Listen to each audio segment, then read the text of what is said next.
This is the beginning in a series of talks on ECGs that is hopefully going to get you to a point where you feel reasonably comfortable with some basic ECG interpretation to meet the needs for both phase 2 and phase 3 of your HIMSS course.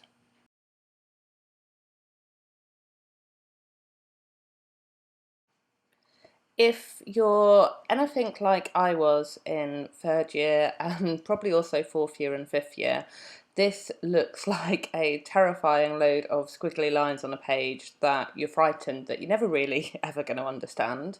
The aim of these few talks is to get you to a point that not only do you understand it, but that you actually get to a point where you're enjoying being able to interpret ECGs.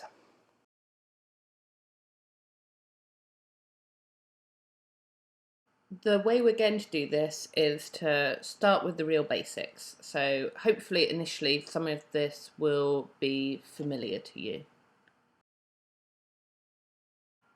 In health, electrical activity starts in the SA node. Electrical activity then travels through the atria. It is slowed through the AV node and then travels down the bundle of His and then down the specialist conductive pathway of the left bundle branch and the right bundle branch.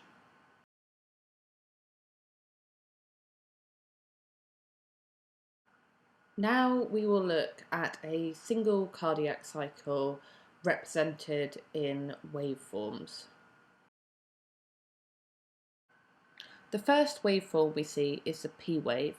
This represents atrial depolarization, so the electrical signal from the SA node spreading through the atria, causing them to depolarize. We then have a PR segment which represents the signal travelling through the AV node. Next, the first part of the QRS complex is the Q wave, which normally represents depolarization of the intraventricular septum. The R wave represents depolarization of the bulk of the ventricle. And the final phase of ventricular depolarization is represented by the S wave. Together, these waveforms represent ventricular depolarization. There is then a plateau in myocardial action potential, which is represented by the ST segment. And finally, the T wave represents ventricular repolarization.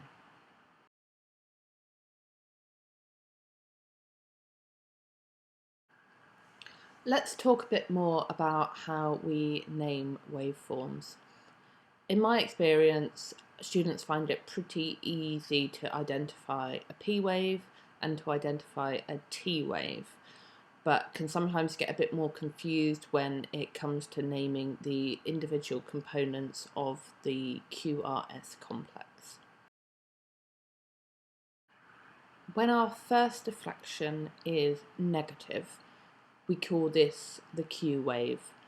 Another way of saying this would be to say that the downwards or negative deflection preceding the positive deflection of the R wave is called a Q wave. You will often find that this isn't always present in the QRS complex. All positive deflections within the QRS complex are termed a R wave. Here you will see that I've written the R wave with a capital R. Often we will use a capital to represent a subjectively large waveform and a small case letter to represent a subjectively small waveform. The negative deflection following the R wave is termed the S wave. Again, here you will see that I've written that in a small case letter because it's a subjectively small waveform.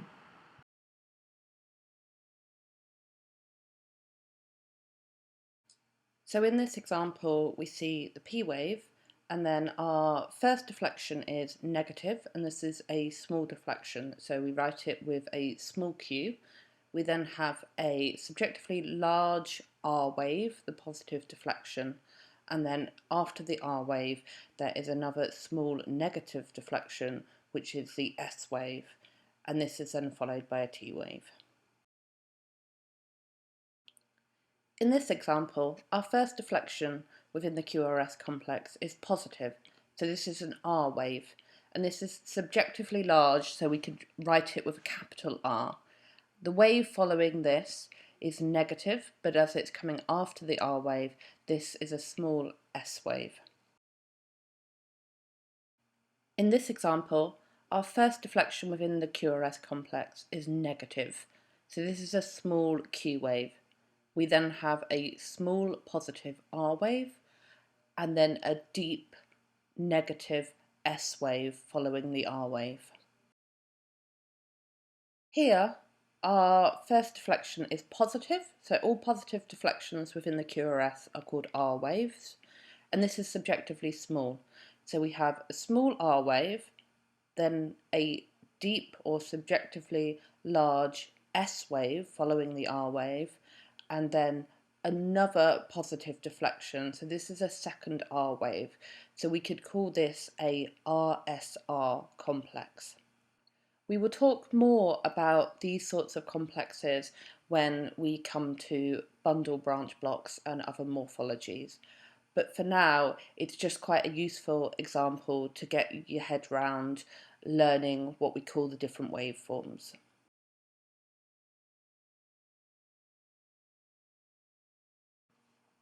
Now let's talk a bit about segments. Segments are lines that connect waveforms, and they're really simply labelled based on the endpoints. This line connecting the end of the P wave and the QRS complex is called the PR segment. I think it's labelled the PR segment rather than the PQ segment because often you will find that a Q wave is absent. This line connecting the end of the QRS complex and the beginning of the T wave is known as the ST segment. The line connecting the end of the T wave to the beginning of the next P wave is called the TP segment. This segment is the least affected by pathology. It can therefore be used as the baseline within the ECG. This baseline can be used as a reference point in which to assess deflections of other segments or waveforms, such as when looking at ST elevation. But we will discuss this in future talks.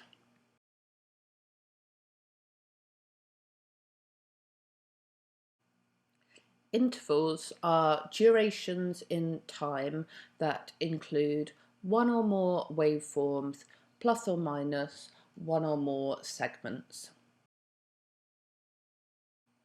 The PR interval is the sum of the P waveform and the PR segment. In health, this should be between 120 and 200 milliseconds long. The QRS interval, more commonly just called the QRS width, is the duration of the QRS complex alone, and this should normally be less than 120 milliseconds long. The QT interval is the sum of the QRS complex, the ST segment, and the T waveform. This interval is dependent on heart rate, which needs to be taken into account when calculating the QT interval. The QT interval should be less than half the RR interval, so less than half of everything within one cardiac cycle. The RR interval is the duration of everything within one cardiac cycle.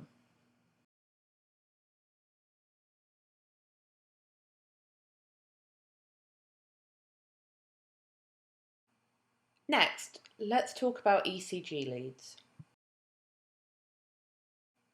So what is an ECG lead?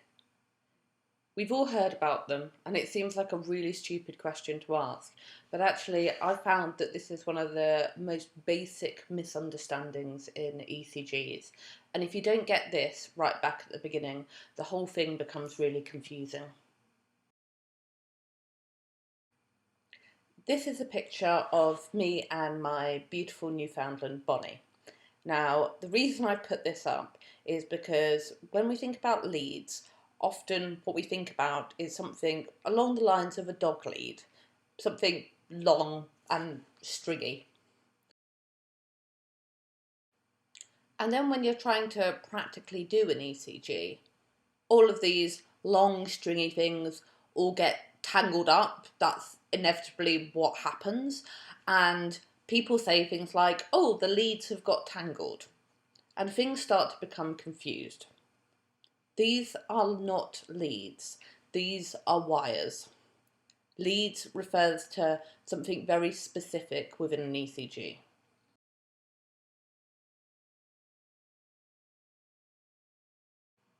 An ECG lead is the view of the voltage between 2 points, or 2 poles, as a function of time. There is a negative pole, which is sometimes marked by a recording electrode, and there's a positive pole marked by a single recording electrode. Voltage between these 2 poles is measured, and this measurement is as a function of time. These, on the other hand, are wires which attach to the recording electrodes of the poles. If you start to think about these wires as leads, which are a totally different thing, you start to get really confused because you start to realise that there are only 10 wires, one of which is a neutral wire, and yet on an ECG there are 12 leads. They are different things. This is an ECG lead. Specifically, this would be lead 2 of an ECG, which is the view of the voltage between 2 specific points on the body as a function in time.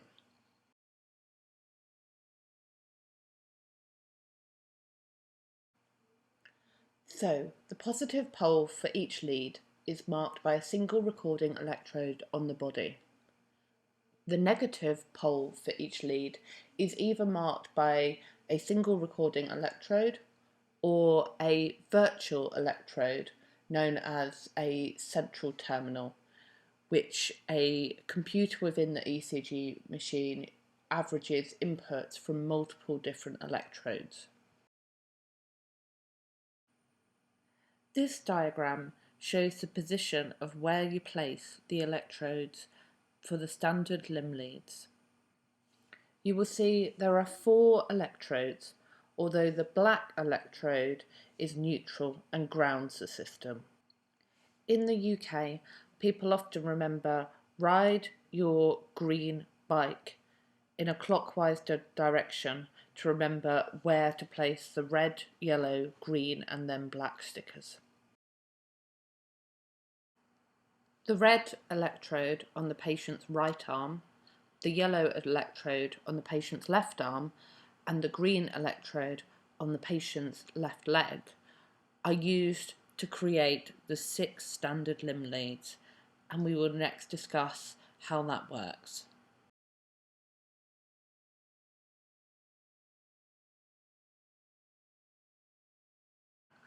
While we attach these electrodes to the distal parts of the right arm, and left leg, on a theoretical level, we would look at these three electrodes creating a triangle like shown here. Mathematically, this does work out to be remarkably accurate and is probably just something that you need to accept. I personally try not to overthink it and just know that these three electrodes create this triangle, which can be called Einthoven's triangle. From this triangle, we firstly have lead 1, which has the negative pole at the red electrode and the positive pole at the yellow electrode. Lead 2 has a negative pole at the red electrode and a positive pole at the green electrode. Lead 3 has a negative pole at the yellow electrode and a positive pole at the green electrode. Hopefully you can appreciate that from these three electrodes we have now managed to visualise the heart's electrical activity in three entirely different directions.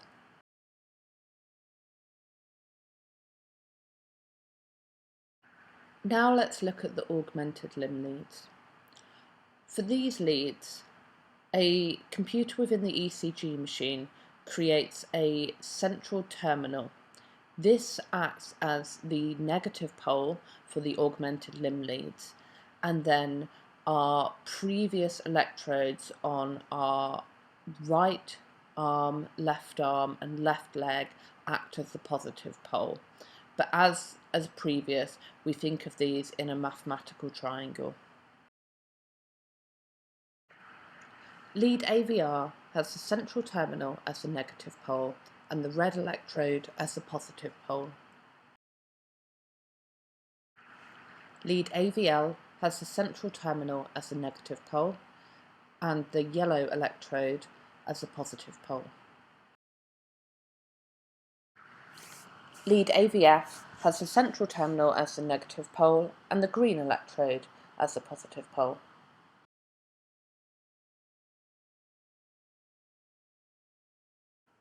So we have now used three recording electrodes to create a picture of the electrical activity in the heart from 6 different directions, so 6 limb leads.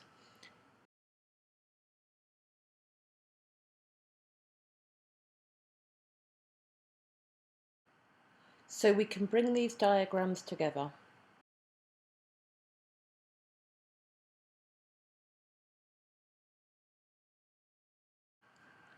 And rearrange the diagram to neatly create the hexaxial system, a picture of these 6 different directions at which we're looking at the heart's activity within a 2-dimensional plane.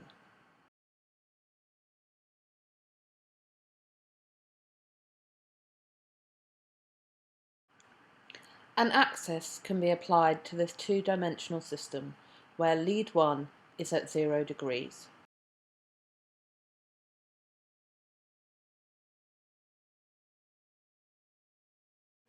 So this is what creates the first half of the ECG. 3 recording electrodes creating 6 leads, so 6 directions in which we look at the heart's electrical activity. So if we start at lead 1 at 0 degrees, we can then move round in an anti-clockwise direction in the 2-dimensional plane. Lead 2, lead AVF, in which a lot of people think of the F referring to floor or foot, so the direction in which it reads is towards the floor or foot. Lead 3,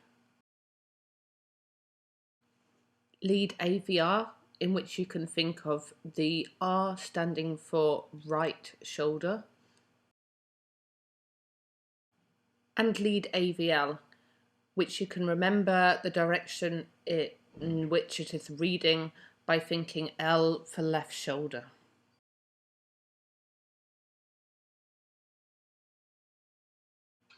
Now let's think about why we see the waveforms we do on the ECG strip.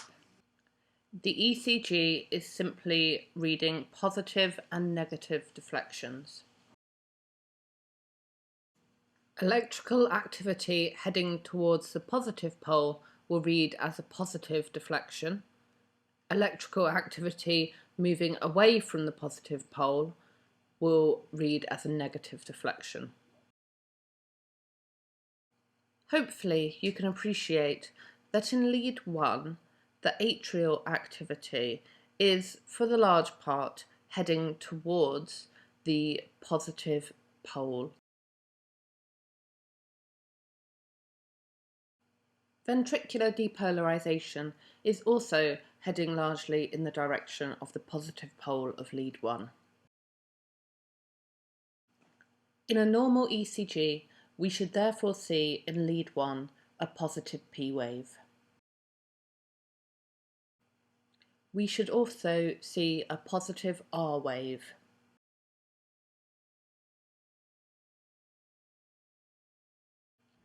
The more in keeping the direction of a lead is to the direction of electrical activity within the heart, the larger the waveforms that are seen will be. Lead 2 is very in keeping with the direction of electrical activity for both atrial depolarization and ventricular depolarization. We therefore see both a strongly positive P wave and a strongly positive R wave in a normal lead 2.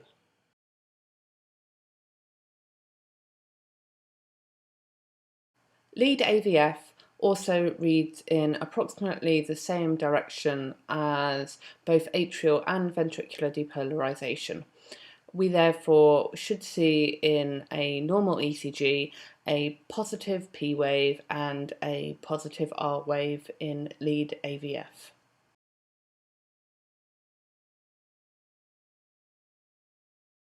Leads 1, 2 and AVF all read roughly in the same direction as atrial and ventricular depolarization occurs.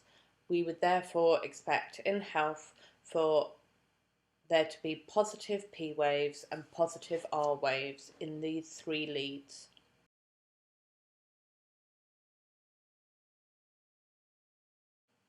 Try to walk yourself around the hexaxial system and see if you can work out why each waveform looks the way it does in each lead. This will really help you understand why a normal ECG looks the way it does. And if you can grasp a normal ECG, then it's far, far easier to start to understand any abnormalities we might see in the future lectures.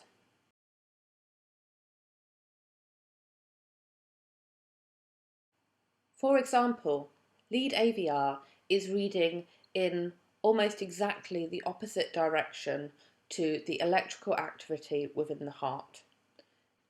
It should therefore start to make sense to you why in a normal ECG the waveforms in AVR look like they're upside down in comparison to the other leads.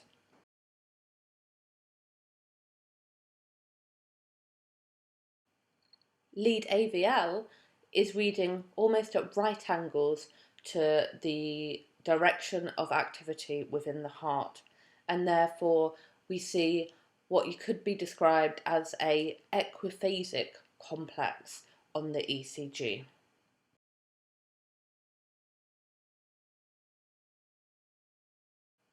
This diagram just summarises those 6 limb leads all put together.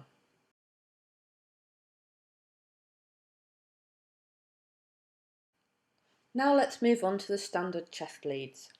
These diagrams show the placement of the electrodes or the positive poles of the 6 standard chest leads.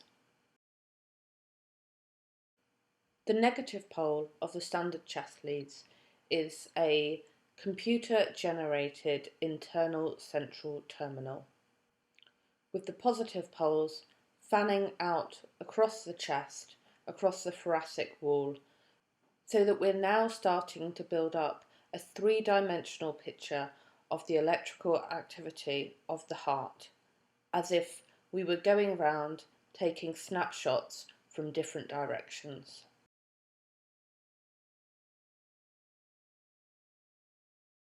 Again, try to walk yourself round the leads and try to start to get an understanding of why the waveforms in each lead look the way they do.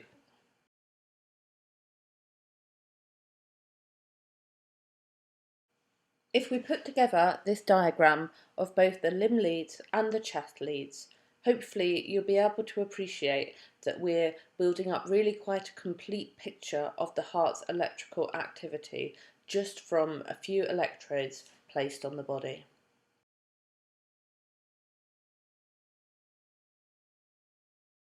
This final image just tries to summarise the direction in which each lead is reading the electrical activity of the heart. When I first started to try and understand ECGs, I would literally take copies of people's ECGs and draw on the direction of each lead. Now I automatically remember which lead faces in which direction or reads in which direction, but it really does take a while. It comes with some practice, seeing lots of ECGs and thinking about it. But if you can at least start to understand in principle why it looks the way that it does and what the ECG is actually doing, the whole thing becomes an awfully lot less intimidating, and it actually starts to be really quite cool, or I think it's quite cool anyway. And then after a while, as I say, hopefully you might even get to a point where you enjoy trying to work out what's going on in every ECG that you see.